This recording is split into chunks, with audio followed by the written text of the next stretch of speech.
Segal, o desenvolvimento econômico da sociedade, publicado em Introdução ao Estudo do Marxismo, Editora Calvino, Rio de Janeiro, 1945.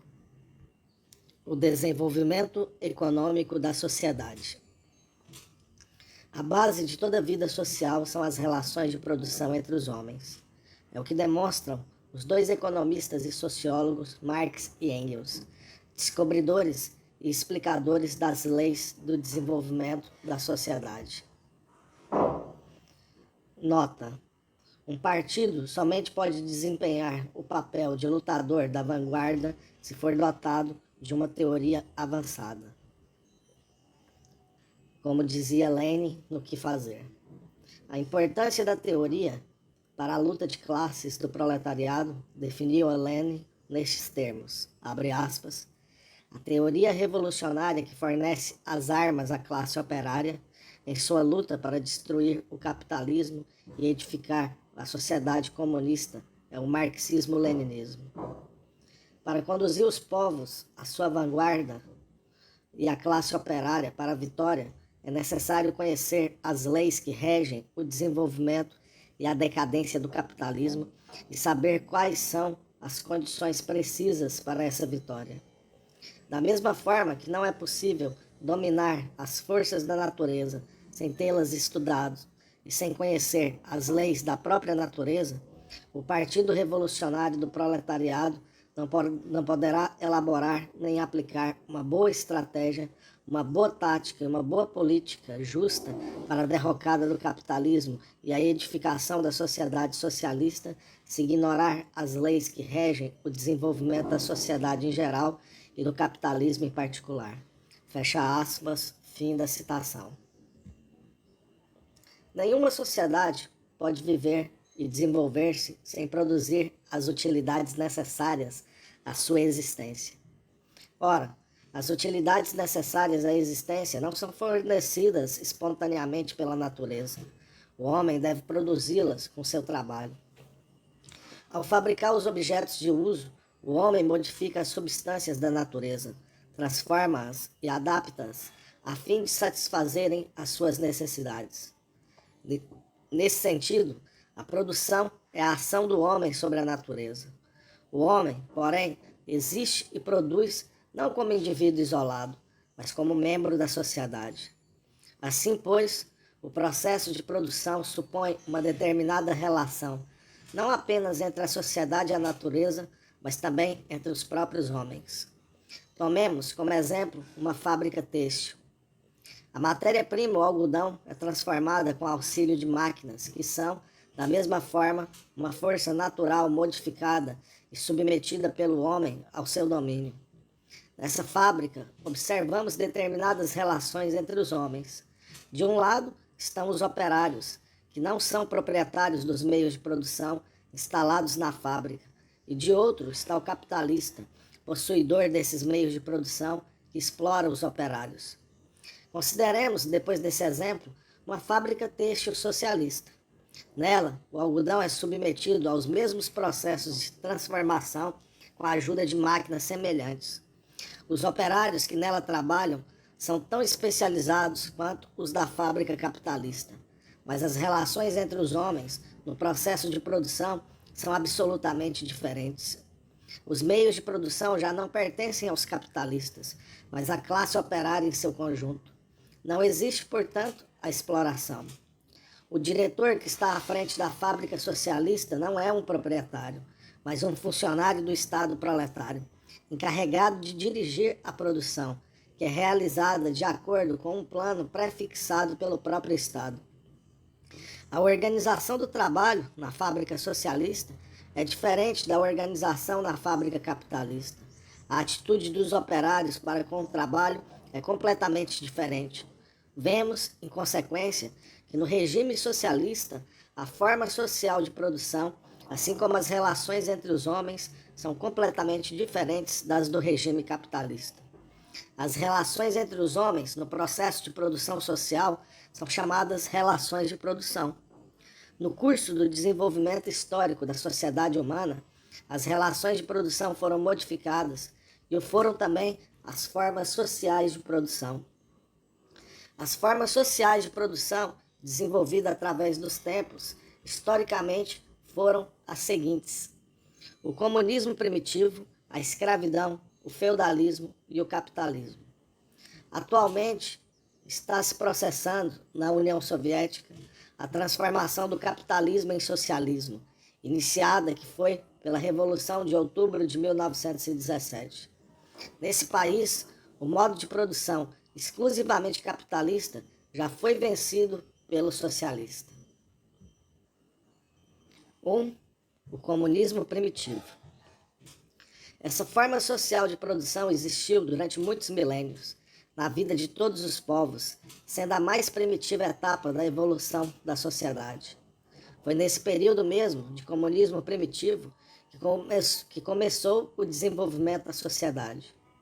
Os homens viviam em estado selvagem, alimentavam-se de vegetais que encontravam ao acaso, legumes, frutas silvestres, raízes. A descoberta do fogo foi de muita importância, pois permitiu ampliar as fontes de alimentação. Os primeiros instrumentos usados pelos homens foram o machado e pedras toscas sem polimento. A invenção da lança com ponta de pedra e logo depois a do arco e das flechas permitiu-lhes procurar novo alimento, a carne dos animais. Paralelamente à procura de alimentos vegetais e à pesca, tornou-se a caça um novo meio de subsistência. Posteriormente, deu-se um passo considerável para a frente, pela introdução de instrumentos de pedra lascada, que permitiram trabalhar a madeira para construir habitações. Por mais importante que tenha sido, através de milênios, o processo de desenvolvimento que levou a humanidade desde a existência semi-animal até o nível dos homens capazes tecnicamente de construir habitações e fabricar instrumentos de pedra, os homens eram, no entanto, ainda extremamente débeis na luta contra as forças da natureza, o que se exprimia, sobretudo, no seu nomadismo por força da precariedade das fontes de alimentação. Estavam sujeitos ao azar e não havia nenhuma segurança de encontrar sempre caça e produtos vegetais. Não era possível ainda pensar em armazenar reservas. Os alimentos eram procurados diariamente e nenhuma provisão era feita para os dias futuros. Em tais condições, a população não se aglomerava, mas se dispersava, pois o alimento que se poderia adquirir num dado território seria insuficiente para sustentar uma população relativamente mais densa. Mais tarde, os homens viveram em tribos que se compunham de clãs. Estes compreendiam centenas de pessoas e englobavam grandes famílias aparentadas entre si. Não havia propriedade privada dos meios de produção. A vida econômica do clã era dirigida por todos em comum, coletivamente. Tanto a caça como a pesca, como a preparação e o consumo dos alimentos, tudo se fazia em comum. Em seu livro, A Origem da Família, da Propriedade Privada e do Estado, Engels relata o exemplo dos povos das ilhas do Pacífico, entre os quais 700 pessoas e algumas vezes tribos inteiras se abrigavam sob o mesmo teto, numa economia comum. O regime comunista primitivo foi necessário para a sociedade humana naquela época de desenvolvimento. Numa vida isolada, dispersiva, teriam sido impossíveis a invenção e o aperfeiçoamento das armas e dos instrumentos primitivos. Graças somente à vida coletiva, os homens primitivos poderão alcançar seus primeiros êxitos na luta contra a natureza. A união no clã comunista constituiu, nessa época, sua principal força. Na sociedade comunista primitiva, não existia nem poderia existir a exploração do homem pelo homem. O trabalho era dividido entre homens e mulheres. No clã conviviam membros mais fortes e membros mais fracos, mas não existia a exploração de uns pelos outros.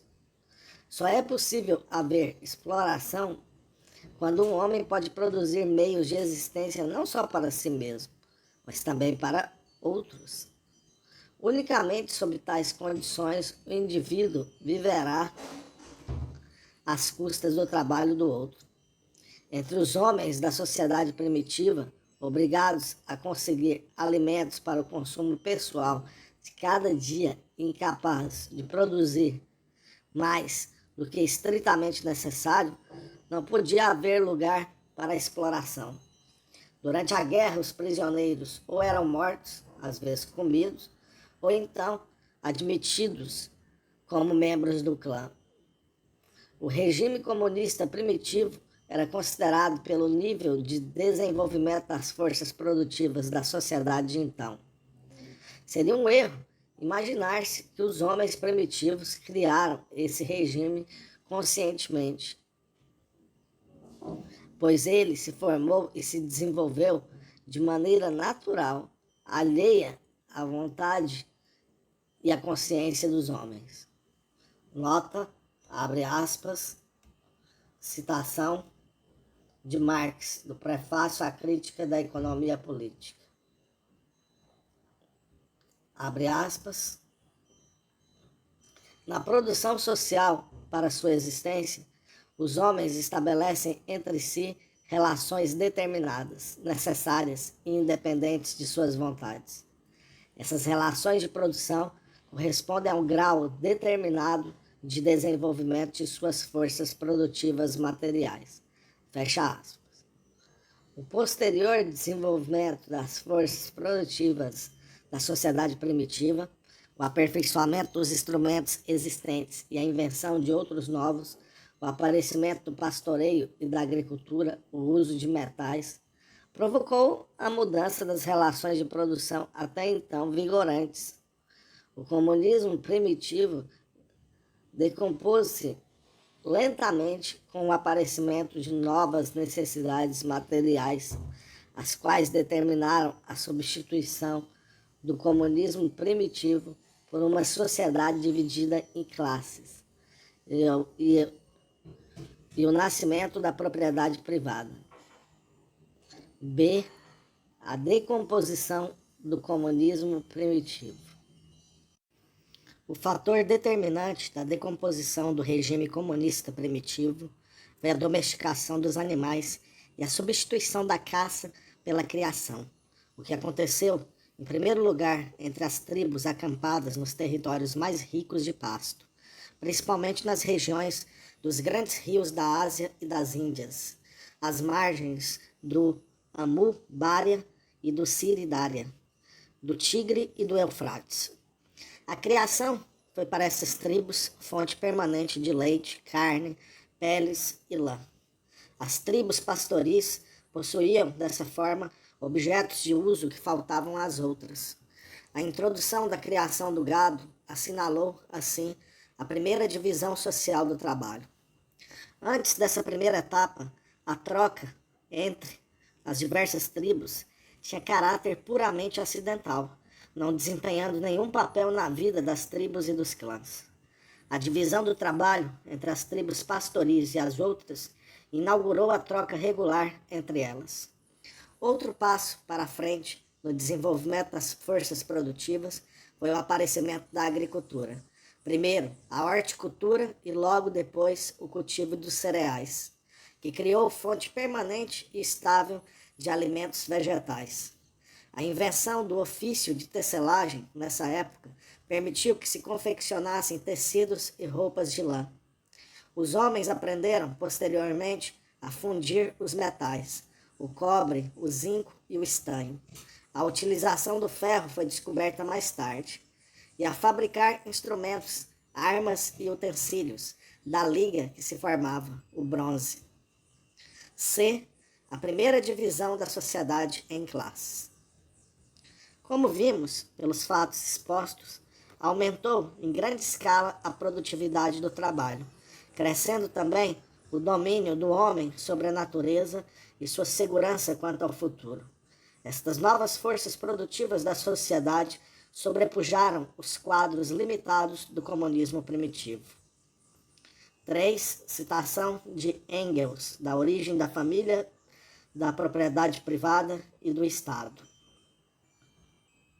Abre aspas.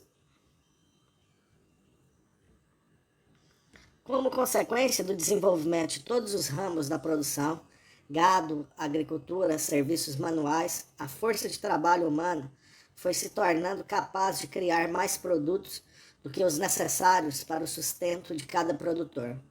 O desejo de produtividade maior fez com que aumentassem, ao mesmo tempo, a soma de trabalho cotidiano que correspondia a cada membro do gens ou clã, a cada comunidade doméstica ou família isolada. A ambição estimulou a procura de novas forças de trabalho e a guerra as forneceu. Os prisioneiros foram transformados em escravos, aumentando a produtividade do trabalho, por conseguinte, dando origem à riqueza. Estendendo-se o campo da produção, a primeira grande divisão do trabalho, por força mesmo das condições históricas, determinaria necessariamente a escravidão, para fazer face a tal produção.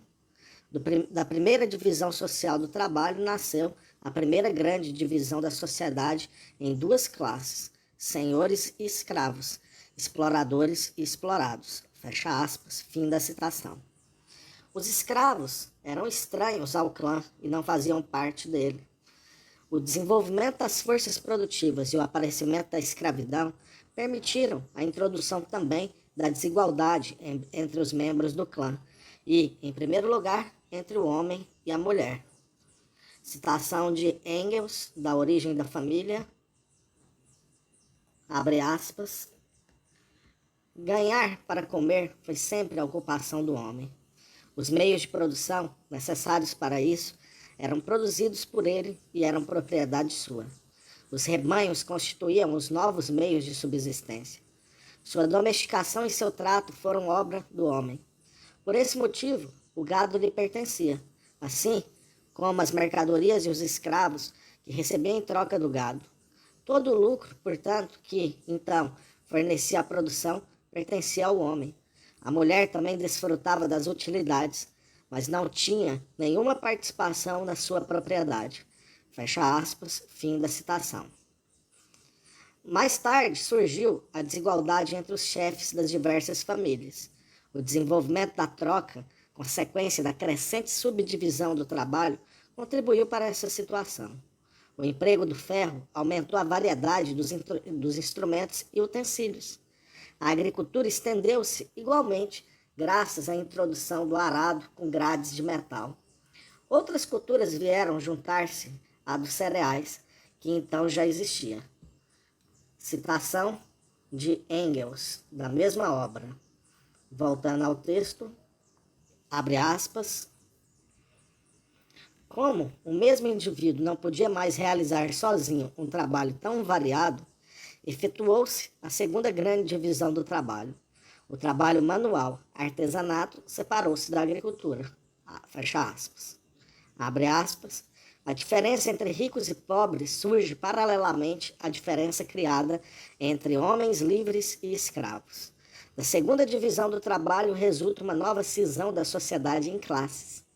A desproporção entre os bens dos chefes de famílias individuais destrói os antigos agrupamentos comunistas em todos os lugares onde se haviam mantido até então, e com eles desaparece o trabalho em comum da terra por conta das coletividades. O solo próprio para o cultivo é distribuído entre as famílias particulares, a princípio, provisoriamente e mais tarde para todos sempre. Fecha aspas. Realiza-se, assim, a transição da propriedade coletiva para a propriedade privada. A densidade crescente da população, devido à produtividade do trabalho acrescida ao fortalecimento dos laços entre as diferentes tribos, conduziu pouco a pouco à fusão dos numerosos clãs e das tribos, dando origem aos povos. Por outro lado, a desagregação da comunidade primitiva, a crescente desigualdade entre os seus membros e, sobretudo, a aplicação generalizada do trabalho do escravo levaram à formação do Estado, organismo de manutenção e opressão da classe explorada pela classe exploradora. Sob a pressão das forças produtivas que havia engendrado, o regime comunista primitivo decompôs-se e foi substituído por uma nova sociedade, dividida em classes. Os adversários do comunismo afirmam que o comunismo primitivo jamais existiu e a propriedade privada e a divisão da sociedade em classes existem desde o princípio da vida social. Esforçam-se por demonstrar que a propriedade privada é inseparável da própria natureza do homem e não pode existir outra espécie de propriedade, e que a sociedade esteve sempre dividida em classes e uma sociedade sem classes é inconcebível. A burguesia e seus agentes, na sua luta contra o comunismo moderno, então interessados em negar o comunismo primitivo. Já em 1845, Marx e Engels demonstraram, na ideologia alemã, que o comunismo primitivo foi a primeira forma de sociedade. 32 anos depois, em 1877, independentemente das investigações efetuadas por Marx e Engels, o sábio norte-americano Morgan chegou à mesma conclusão depois de estudar detidamente as tribos selvagens e semi-selvagens da América e das ilhas do Pacífico. Vestígios de comunismo primitivo subsistem ainda em nossos dias, entre certos povos, sob a forma de comunismo agrário. As comunidades rurais possuem terras em comum e distribuem os lotes em caráter perpétuo entre seus membros. A existência do comunismo primitivo como fase inicial do desenvolvimento de todos os povos não pode ser posta em dúvida. 2. A escravidão. O trabalho dos escravos era relativamente pouco empregado ao iniciar-se o sistema da escravidão. Ao lado das famílias que utilizavam a mão de obra dos escravos, havia muitas que se conformavam com a própria força de trabalho do grupo familiar. Mas, como consequência do desenvolvimento da troca e do aparecimento do dinheiro, as pequenas explorações foram sendo absorvidas pelas maiores, que empregavam a mão de obra dos escravos. Vejamos como se realizou esse processo. O crescimento da divisão do trabalho e da troca deu origem a uma classe de comerciantes que não se ocupava da produção, mas apenas comprava e vendia as mercadorias como intermediários. Era, como diz Engels, uma terceira divisão do trabalho, de grande importância. Os comerciantes aproveitavam-se do isolamento dos pequenos produtores em relação ao mercado. Compravam deles as mercadorias a baixos preços, revendendo-as a preços elevados. Exploravam dessa maneira os produtores e os consumidores. Por outro lado, do crescimento da produção mercantil e da circulação monetária, resultou que, depois da compra de mercadorias por dinheiro, vieram os empréstimos e, com eles, os juros e a usura. O capital usurário acorrentou, mediante dívidas, os pequenos proprietários, camponeses e artesãos, escravizando-os. Na Grécia Antiga e em Roma, a maior parte dos pequenos produtores caiu, num período relativamente curto, na dependência servil dos usurários. A contenda entre os usurários e os devedores foi a principal forma de luta de classes dentro da população livre. Abre aspas, citação de Marx, o tomo 1 do Capital, abre aspas. A luta de classes do mundo antigo toma primordialmente a forma de uma luta entre credores e devedores e termina com a derrota dos devedores plebeus, que foram convertidos em escravos. Fecha aspas. Esta luta conduziu os pequenos produtores à ruína e os transformou em proletários. Mas na Roma antiga não existiam proletários no sentido moderno do termo. Não eram operários. Eram simplesmente uma multidão de indigentes. As terras dos camponeses arruinados eram apossadas pelos grandes proprietários de terras, ricos, os quais, com auxílio generalizado do trabalho dos escravos, criavam grandes explorações, chamadas latifúndia, para a criação de animais, agricultura e horticultura. Nas oficinas dos artesãos, às vezes bastante numerosas, o trabalho dos escravos era empregado cada vez em maior escala. Nas minas, nas grandes pedreiras, na construção de estradas, nas galeras a remos, em todas as partes, enfim, trabalhavam os escravos. A escravidão era a base da produção. O número de escravos ultrapassava várias vezes o da população livre. Em Atenas, para cada 90 mil habitantes livres, havia 365 mil escravos. E em Corinto, os homens livres perfaziam somente 10% do total de escravos. Citação de Engels, A Origem da Família, da Propriedade Privada e do Estado, abre aspas. Assim, devido ao desenvolvimento do comércio, fizeram rápidos progressos a circulação do dinheiro e a usura, a propriedade privada territorial e a hipoteca, a concentração e a centralização da fortuna nas mãos de uma classe pouco numerosa, ao mesmo tempo que se dava o empobrecimento das massas e o crescimento do número de pobres. A nova aristocracia da riqueza, em todos os lugares onde não se havia confundido já com a antiga nobreza de raça, acabou por se ajustar a essa em Atenas, em Roma e entre os germanos.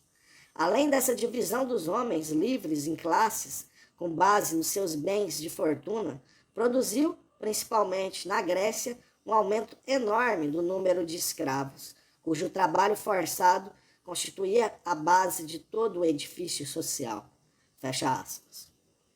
O escravo era propriedade absoluta do seu amo, que podia dispor dele como dos seus rebanhos. Os escravos não possuíam direitos civis mais elementares e seus donos podiam matá-los impunemente. É evidente que, em tais condições, era necessário recorrer à violência aberta para forçá-los a trabalhar. A exploração atroz de que eram vítimas acarretava sua inutilização em pouco tempo. Ao deixarem de ser aptos para o trabalho, eram mortos. Para substituir os mortos e aumentar a produção, era preciso um afluxo incessante de escravos, que lhes eram proporcionados pelas guerras.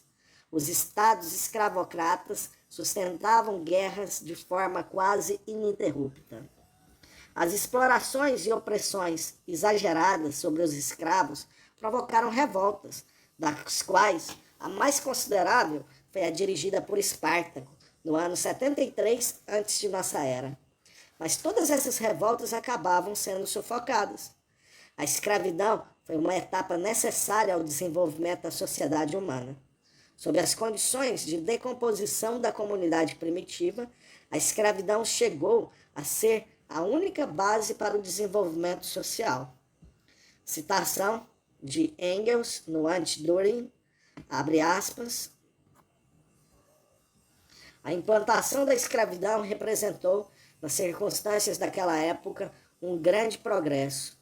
É indiscutível que a humanidade se elevou a partir do estado primitivo, semi-animal, e para tanto precisou recorrer, portanto, a meios bárbaros, quase bestiais, para sair desse estado de barbárie. Fecha aspas. O trabalho manual constituía a base da produção. A grande produção não era possível sem a utilização, em grande escala, do trabalho dos escravos. A escravidão tornou possível maior divisão do trabalho entre a oficina e o campo, permitiu a construção dos grandes palácios da antiguidade, a realização de grandes feitos de navegação e o desenvolvimento da indústria de extração.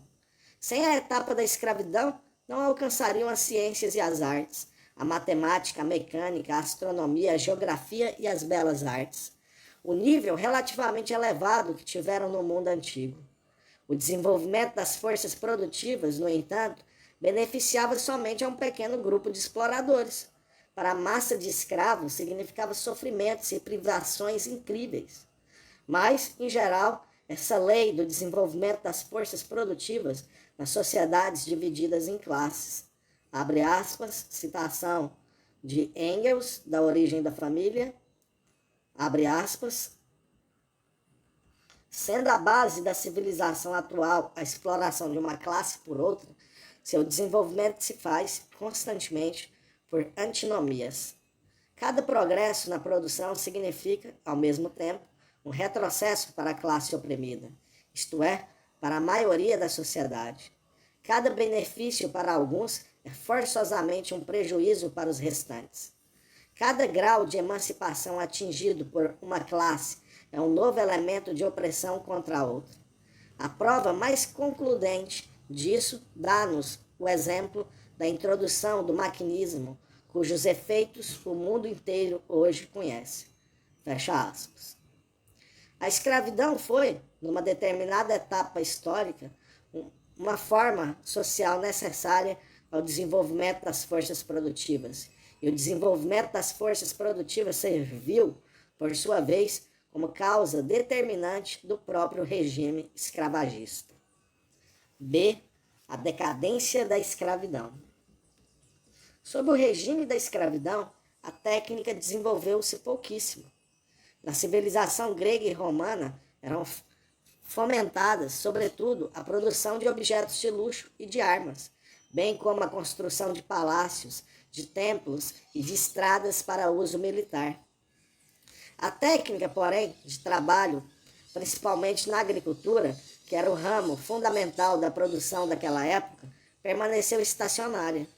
O desenvolvimento da produção tinha como base a mão de obra barata dos escravos, que deveriam existir em número cada vez maior.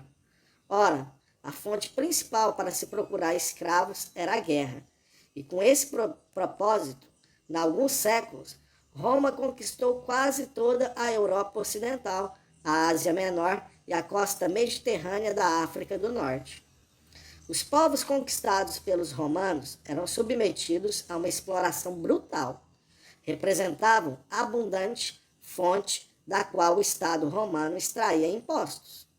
Além disso, os funcionários romanos que administravam as províncias, assim como as tropas que nelas acampavam, saqueavam implacavelmente os bens da população. A bárbara exploração dos povos conquistados trazia consigo, numa palavra, a destruição geral das forças produtivas.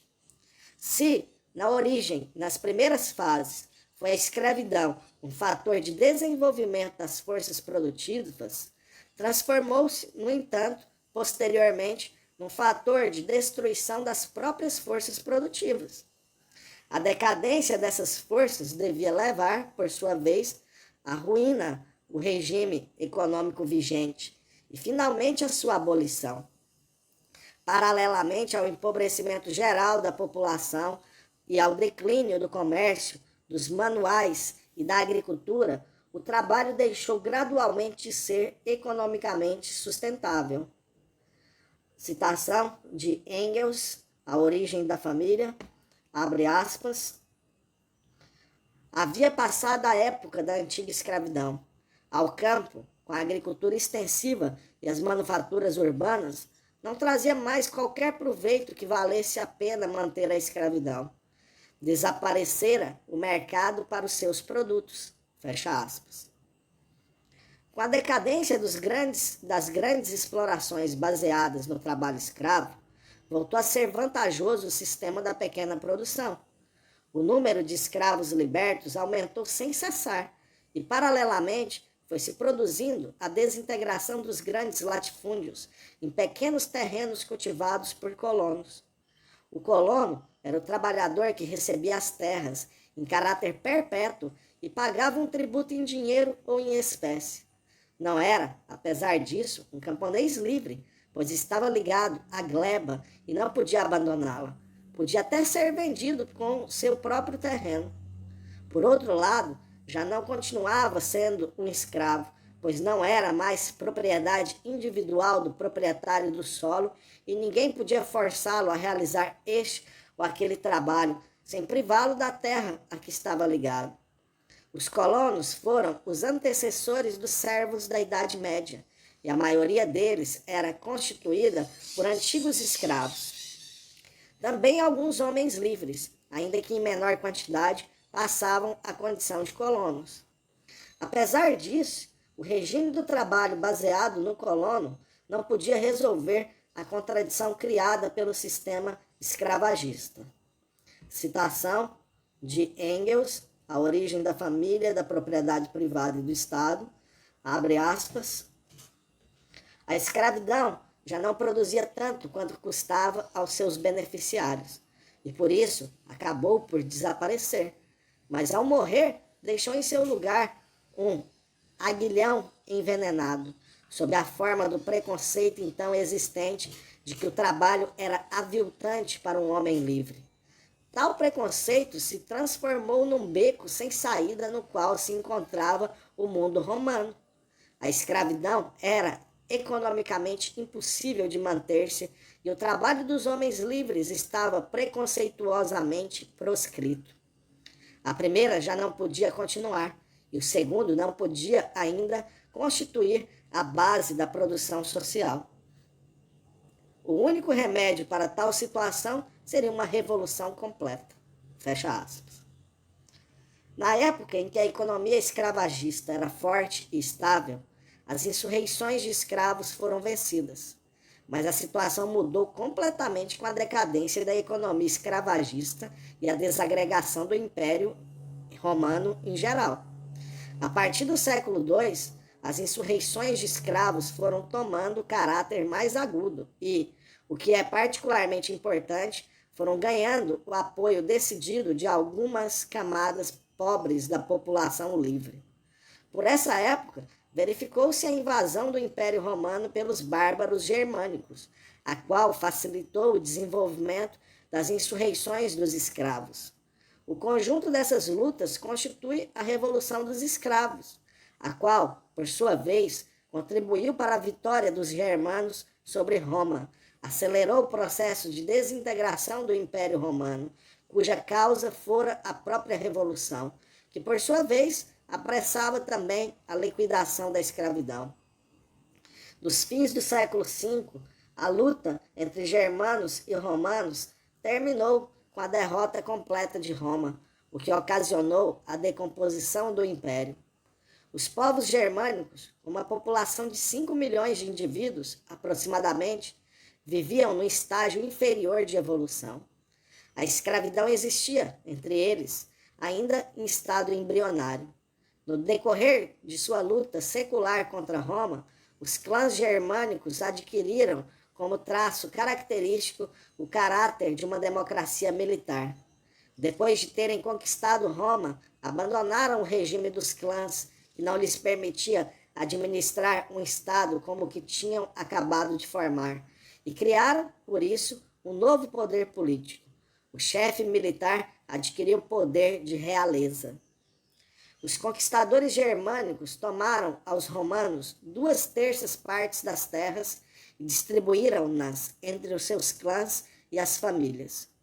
Parte considerável do território conquistado foi, entretanto, cedido pelos reis aos chefes militares e estes distribuíram o que lhes coube dessas terras entre os seus guerreiros, em caráter perpétuo, porém sem o direito para os ocupantes de vendê-las ou cedê-las. Essas terras que ficaram, assim, submetidas ao poder do rei, tomaram o nome de feudos e seus proprietários de senhores feudais. Foi uma época de guerras incessantes em que a pequena produção camponesa não podia existir sem contar com a proteção dos grandes senhores feudais, que eram, ao mesmo tempo, os chefes militares. Durante 400 anos, a partir da queda de Roma, foram os camponeses passando gradualmente a depender desses senhores feudais, por serem forçados a colocar-se com suas terras sob a proteção dos mesmos. Isso determinou, finalmente, que os senhores se transformassem em proprietários dessas terras, embora não tivessem o direito de vendê-las nem de cedê-las a outros. Em troca da proteção que recebiam, os camponeses comprometiam-se a fornecer produtos alimentícios aos senhores feudais e aos guerreiros, assim como servi-los, realizando diversos trabalhos. Dessa forma, foi se constituindo, até o século IX, o regime feudal ou feudalismo. Capítulo 3. O feudalismo. A base econômica do modo de produção feudal era de uma reduzida produção dos camponeses e dos pequenos artesãos livres. A produção, em conjunto, tinha um caráter essencialmente natural, pois os objetos produzidos não se destinavam à troca. A exploração feudal do campesinato assumia duas formas principais. Primeiro, o camponês era obrigado a trabalhar gratuitamente parte da semana nas terras do senhor, corvéia. Segundo, a entregar parte dos produtos produzidos em sua própria terra, tributos. Embora não pudessem libertar-se da dependência feudal, os camponeses tinham o direito de mudar de senhor. Os artesãos independentes que habitavam as cidades e produziam para vender satisfaziam parte considerável de suas necessidades com fruto de seu próprio trabalho, pois possuíam reses, hortas e às vezes campo. A troca era principalmente local, entre a cidade e as aldeias vizinhas. Havia também o comércio de produtos importados de outros países, entre os quais se encontravam, sobretudo, artigos de luxo, especiarias, etc. Não existia, porém, comércio entre as diferentes regiões de cada país. Devido ao caráter natural e pouco organizado da produção, baseada apenas na exploração agrícola, e também ao desenvolvimento raquítico das trocas, a deficiência das estradas e a toda espécie de vias de comunicação, estavam os países divididos em províncias e regiões autônomas. As cidades, habitadas principalmente por artesãos e comerciantes, tinham de sustentar a luta violenta e prolongada pela conquista da própria autonomia. Para isso, possuíam guarnições militares próprias e mantinham fortificações. Os artesãos agrupavam-se dentro das cidades em corporações profissionais. Essas organizações eram necessárias à manutenção dos depósitos comuns, ao controle dos preços e da qualidade dos produtos e também ao fim de evitar a concorrência entre os produtores. Os comerciantes, por seu lado, tinham suas próprias organizações de defesa de classe, as guildas, o que favorecia a conservação e o fortalecimento dessas diversas organizações urbanas era a necessidade de defenderem sua independência contra os senhores feudais. O regime feudal na agricultura era completado, portanto, pelo regime corporativo nas cidades. Pouco a pouco, com o desenvolvimento do comércio, foi-se acentuando a exploração dos camponeses. À medida que o comércio se ia generalizando, o senhor feudal podia adquirir maior quantidade de objetos de luxo e de armas para seus guerreiros e, em consequência, era levado a expoliar cada vez mais os camponeses que dele dependiam. Os tributos aumentaram e o trabalho gratuito, corvéia, foi acentuado. A exploração camponesa agravou-se, além disso, com a formação dos estados centralizados, que foram substituindo os numerosos feudos. A fragmentação dos países em províncias independentes impunha obstáculos ao comércio, pois os senhores feudais estabeleciam tributos para o trânsito das mercadorias por seus feudos. Cada um deles tinha também o poder de cunhar sua própria moeda, além de muitos outros direitos.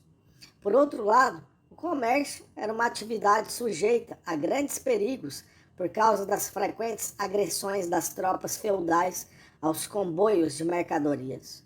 Por consequência, os comerciantes lutavam pela abolição da autonomia dos senhores feudais e, para isso, se aproveitavam das guerras entre eles, tomando o partido dos mais fortes para ajudá-los a submeter os demais.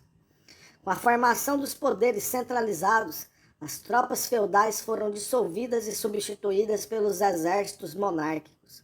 Além dos tributos que os camponeses pagavam aos senhores, foram criados outros, destinados a manter os estados feudais.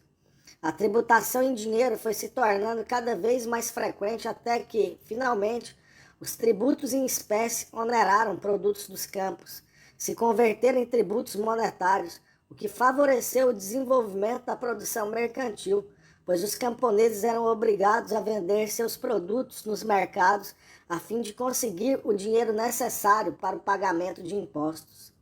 Os camponeses foram submetidos, dessa forma, a uma nova servidão, desta vez em benefício do assambarcador e do usurário. O recrudescimento da exploração fez com que os camponeses abandonassem as terras. Para impedir essa tendência, foram eles obrigatoriamente ligados à terra, à gleba, transformando-se em servos. Sua dependência para com o feudo acentuou-se ainda mais, tomando a forma de servidão.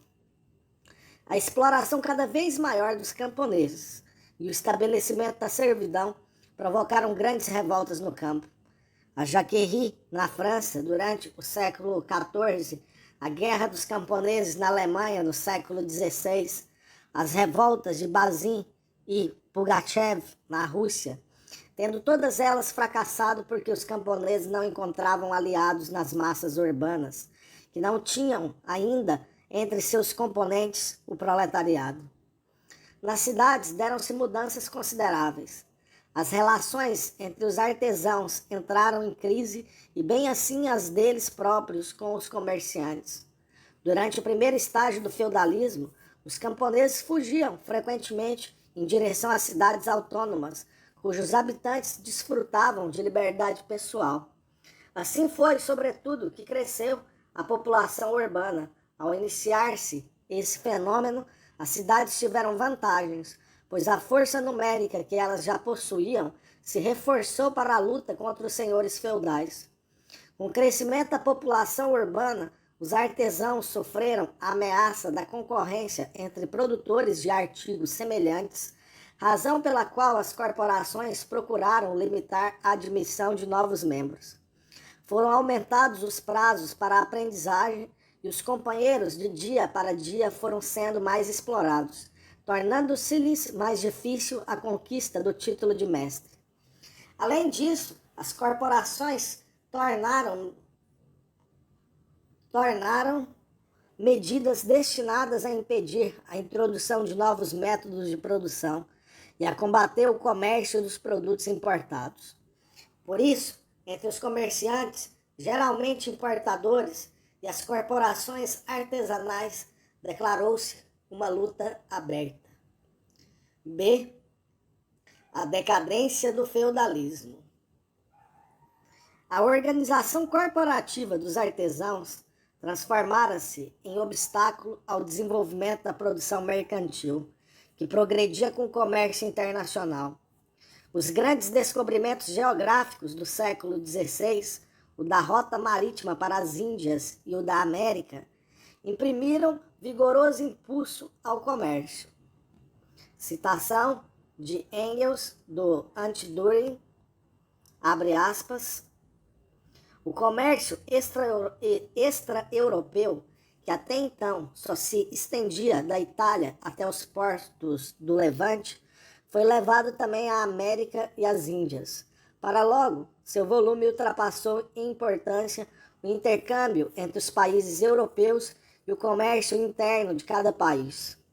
O ouro e a prata americana inundaram a Europa e penetraram como ácido corrosivo por todos os poros, todas as brechas e vazios da sociedade feudal. A produção artesanal não bastava mais para cobrir as crescentes necessidades do consumo. Nas indústrias mais importantes dos países adiantados, o artesanato foi substituído pela manufatura fabril. Fecha aspas, fim da citação. Eis a gênese da indústria manufatureira capitalista. As profissões menores estavam monopolizadas nas cidades pelas corporações. O capital comercial, interessado no desenvolvimento da produção, procurou, em contraposição, estender suas atividades para fora dos centros urbanos, estimulando, assim, o desenvolvimento da produção artesanal, principalmente a indústria têxtil nos campos. Os artesãos, localizados no meio rural e, portanto, distanciados do mercado, caíram sob a dependência dos empresários capitalistas. Essa dependência toma, uma a uma, as seguintes formas. Primeiro, os artesãos são obrigados a vender seus produtos a baixos preços. Em seguida, recebem dos empresários empréstimos em moeda e em matérias-primas. E, por fim, transformam em operários. Os operários são apenas os encarregados de transformar em produtos as matérias-primas fornecidas pelos empresários, os quais, para isso, lhe fornecem ferramentas de trabalho e lhes dão a ganhar apenas o suficiente para poderem viver. Mais tarde, os empresários foram agrupando, num só local, os artesãos, até então esparramados, e estes passaram, daí por diante, para a categoria de operários assalariados, não mais possuindo meios de produção. O capital comercial transformou-se, assim, em capital industrial. Ao lado da pequena produção, apareceu a grande produção capitalista, a manufatureira. A manufatura industrial era uma força produtiva completamente nova, superior em tudo à dos pequenos produtores. Empregava muitos operários e cada um destes executava uma parte determinada da obra. O trabalho, em conjunto, alcançava um rendimento proporcionalmente bastante superior ao do trabalho disperso dos pequenos produtores. Antes do aparecimento da manufatura, só existia divisão social ou trabalho entre os pequenos produtores independentes ligados entre si pelo mercado. Desde o aparecimento da manufatura, a divisão do trabalho realizou-se no interior mesmo de cada fábrica. A essa forma de produção corresponderam novas relações sociais de produção. O capital existia, até então, apenas sob a forma de capital usurário e comercial. O comerciante e o usurário exploravam os pequenos produtores, que tinham seus produtos para vender. Desde que apareceu a manufatura, o operário já não vende seus produtos, mas sua força de trabalho. Os meios de produção pertencem ao capitalista, que é proprietário das mercadorias fabricadas pelo operário. Este recebe um salário em pagamento da força de trabalho gasta e produz mais-valia para o capitalista. Nessa nova forma, o modo de produção é capitalista. Com o crescimento das forças produtivas, aparecem e desenvolvem-se novas relações de produção, chamadas também capitalistas. Mas o regime, ainda feudal, impedia o desenvolvimento das novas forças produtivas e das correspondentes relações de produção. Nas cidades, o obstáculo era constituído pelo sistema corporativo, parte integrante do regime feudal, enquanto que, no campo, a dependência de servos privava os capitalistas de mão de obra barata, embora não servil. O feudalismo, que ao nascer correspondera ao nível de evolução das forças produtivas da sociedade de então, pôs-se depois em contradição com as novas forças produtivas que se criavam com a evolução do capitalismo comercial e usurário para o capitalismo industrial, e sua supressão tornou-se uma necessidade histórica. Quando a operação dos camponeses e das massas urbanas, pequeno-burguesas e operárias pelo Estado feudal adquiriu forma demasiado aguda, irromperam as revoluções burguesas, pretendendo atingir dois objetivos fundamentais: abolir o regime feudal e abrir caminho para o desenvolvimento do capitalismo. Estas revoluções irromperam na Inglaterra no século XVII e na França no século XVIII. Citação de Marx e Engels, abre aspas. As novas forças produtivas postas em movimento pela burguesia, em primeiro lugar, a divisão do trabalho e o agrupamento numa só fábrica de grande número de operários, assim como as novas condições e necessidades de comércio criadas por tais forças, tornaram-se incompatíveis com o regime de produção existente até então, que fora transmitido pela história e consagrado pela lei. Isto é, tornaram-se incompatíveis com os privilégios corporativos e os inúmeros privilégios pessoais e locais da organização social do feudalismo, que constituíam os muitos obstáculos para as ordens ou classes não privilegiadas. As forças produtivas, representadas pela burguesia, rebelaram-se contra o regime de produção representado pelos proprietários dos latifúndios feudais e pelos donos de corporações. Fecha aspas. 4. O capitalismo. O capitalismo desenvolveu-se economicamente ao surgir a produção mercantil, em substituição à economia natural do sistema feudal. Sob os regimes da escravidão e do feudalismo, de fato, existiu a troca de produtos, o dinheiro e o comércio em geral, mas a maior parte dos produtos não era destinada ao mercado. Sob o capitalismo é que a produção mercantil se converteu no modo de produção generalizado e dominante. O capitalismo fez desenvolver-se amplamente a divisão social do trabalho. Da manufatura capitalista, na qual o trabalho manual constituía a base da produção, surgiu a fábrica capitalista, provida de maquinismos potentes. A produtividade do trabalho aumentou consideravelmente. Surgiram novas mercadorias e cresceu o número de indústrias. O capitalismo destruiu parte dos antigos modos de produção e o restante foi incorporado ao seu próprio mecanismo. Promoveu o desenvolvimento dos meios de comunicação, penetrou em todos os rincões do globo e criou um mercado e uma economia capitalista de caráter mundial. No regime capitalista, a produção não tem como objetivo satisfazer necessidades sociais. Seu móvel é o enriquecimento dos capitalistas. A caça aos lucros é sua força motriz.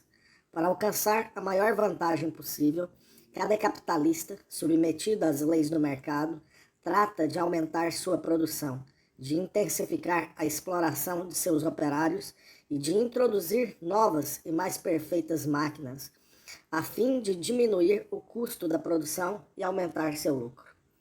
Já citamos as palavras de Engels, quando disse que, numa sociedade dividida em classes, abre aspas, cada passo para frente na produção é ao mesmo tempo um passo para trás na situação da classe oprimida, ou seja, da grande maioria, fecha aspas. O capitalismo agrava intensamente essa contradição, própria, aliás, de qualquer sociedade dividida em classes. Abre aspas, como produtor, à custa do esforço alheio, espoliador da mais-valia, explorador da força de trabalho, o capitalismo ultrapassa em energia, exagero e eficiência a todos os sistemas de produção que o precederam, o escravagista e o feudal, baseados diretamente no trabalho forçado. Fecha aspas.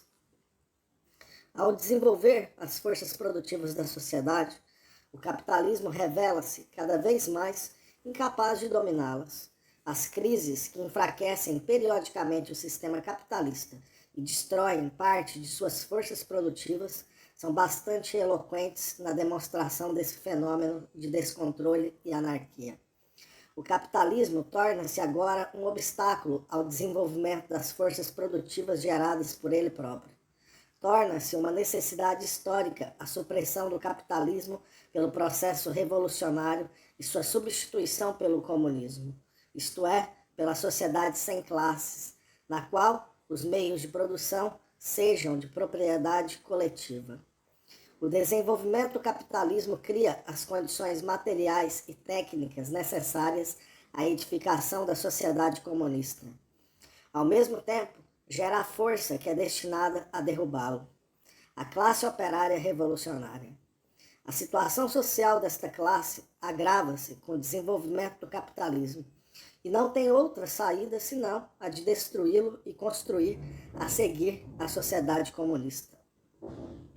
B. A contradição entre as forças produtivas e as relações de produção. A visão rápida que acabamos de dar sobre o desenvolvimento da sociedade mostra que a passagem de um modo de produção para outro não é resultado do acaso, mas consequência do desenvolvimento da contradição que se gera entre as forças produtivas e as relações de produção. Vejamos como Marx expõe essa lei da evolução histórica. Abre aspas, na produção social para sua existência, os homens entram em relações determinadas, necessárias e independentes das suas vontades. Essas relações de produção correspondem a uma etapa determinada do desenvolvimento de suas forças produtivas materiais. Durante o curso de seu desenvolvimento, as forças produtivas da sociedade entram em contradição com as relações de produção, que nessa época existem ou o que não é mais que sua expressão jurídica. Entram em contradição com as relações de propriedade dentro das quais se tinham movimentado até então. As relações que eram antes formas evolutivas das forças de produção se convertem em empecilhos. Então, uma era de revolução social se inaugura. Fecha aspas. Cada sistema de relações de produção, ou cada agrupamento social, comunismo primitivo, escravidão, feudalismo, capitalismo, comunismo, cada um tem suas particularidades. Mas, se considerarmos os 3 modos de produção que se seguiram ao comunismo primitivo, descobrimos um traço comum a todos. As relações de produção são relações de classes. Todos esses sistemas se caracterizam pelo antagonismo entre as classes. A luta de classes é o traço fundamental que caracteriza toda a vida social. O capitalismo é a última sociedade antagônica, a última sociedade dividida em classes. O seu lugar será ocupado pela sociedade socialista, sem classes. Esta é a primeira fase do comunismo, e sua edificação inicia-se com a vitória da classe operária, ou seja, com a instauração da ditadura do proletariado. Todas as revoluções anteriores se limitavam à mudança de um regime de exploração por outro, enquanto que a Revolução Proletária suprime todas as formas de exploração. Citação de Stalin, abre aspas,